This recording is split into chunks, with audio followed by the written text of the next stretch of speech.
자, 이제 마지막 시간이죠.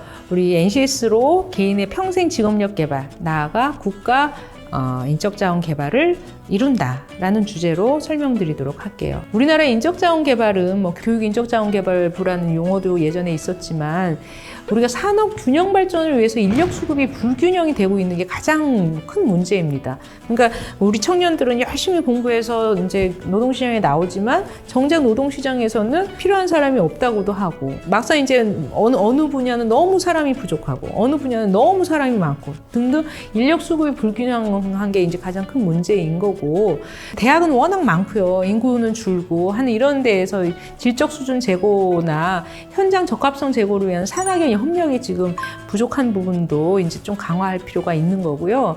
그리고 청년층이라던가 여성층이라던가 중고령층 이런 취약계층이랄까요? 아무튼 이런 친구들을 자꾸 이게 노동시장에 진출을 해서 고용률을 높이는 부분도 굉장히 중요합니다.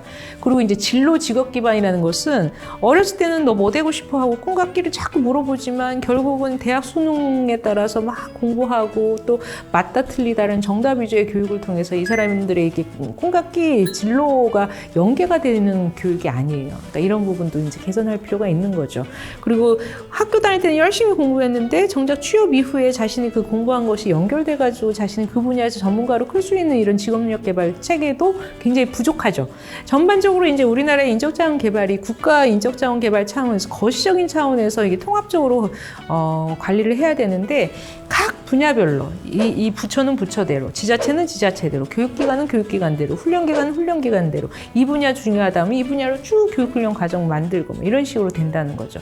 즉 HRD라는 거는 사실은 개념적으로 기업교육 인 거죠. 그러니까 기업 내의 성과 관리를 어떻게 해서 이 인적 자원을 조직 내에서 잘 활용하는지에 대한 포커싱이 둔다면 국가 인적 자원 개발은 이제 크게 개인 스스로 이제 그 자신의 진로 기반으로 자신이 경력을 키우는 뿐만 아니라 기업 입장 또한 국가 입장 이렇게 다양하게 생각할 수가 있습니다. 보통 이제 HRD라고 생각하는 것은 아까 뭐 기업 교육을 포커싱하는 측면 안에서 개인 개발, 조직 개발, 경력 개발에 포커싱이 된다면 NHRD라는 것은 우리나라의 교육, 훈련과 나아가서 평생 직업력 개발 같은 그런 큰 개념을 같이 포함을 하고 있어요. 그러니까 국가 인적자원 개발은 보다 광범위한 개념을 포함해서 이 조직뿐만 아니라 교육훈련 기관, 지역사회, 정부기관 이렇게 다양하게 이제 포커싱이 돼서 논의가 돼야 되고 또한 국가 인적자원 개발은 고용된 개인뿐만 아니라 실업자, 구직자, 이직자, 은퇴자 등 직업활동과 관련된 모든 대상을 좀 초점을 둬야 되고 또 기업교육은 이 HRD는 개인에 포커싱 된다면 이 국가인적자원개발은 국가의 경쟁력 이런 거에도 같이 고민을 해야 되기 때문에 노동시장, 뭐 진입부터 재진입, 일터에서의 적응, 일터에서의 변화 대처 이런 것까지 사회적 이슈에 관심을 가져야 됩니다. 그래서 이 국가 인적자원 개발의 개념을 보시면 우리나라의 인적자원이 얼마큼 수요가 있는지 공급이 되는지에 대한 인력 수급 전망이 나름 한국고용정보원이나 다양한 산업연구원이나 이런 연구기관에서 분석을 하지 않습니까? 이런 게 교육훈련에 반영돼야 될 필요가 있는 거죠. 그 예측 따로, 개발 따로, 관리 따로가 아니라 뭔가 이 예측된 부분이 우리나라의 교육훈련에 반영이 돼서 교육훈련 과정, 이렇게 또 교육훈련 과정이 품질을 잘 관리해가지고 자격까지 연결될 수 있도록 HRD가 필요한 거고 추후에 HRM까지 이렇게 열심히 가르쳐서 내보내면 뭐예요? 그 인사관리할 때 예전처럼 학력 중심으로 아니면 비체계적으로 인사관리하면 아무 소용이 없지 않습니까?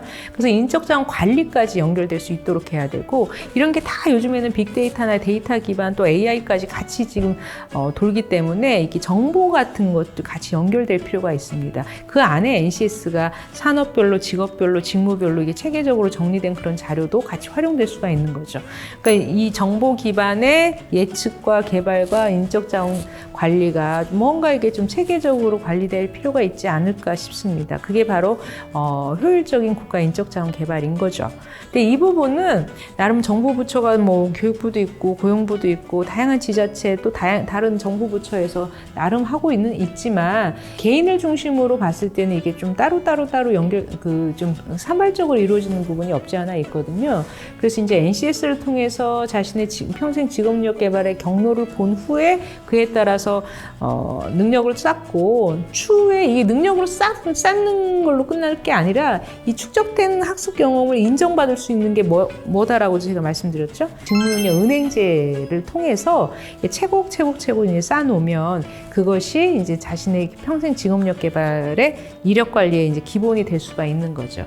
그래서 이 국가 인적자원 개발을 하려고 하는 데 있어서도 이 직무능력 은행제는 구직부터 나중에 입직 이후에 재직자 경력 개발, 추후에 은퇴 이후에 전직까지 평생 직업력 개발하는 데 있어서 이 직무능력 은행제도 같이 연결될 수 있으리라고 생각을 합니다.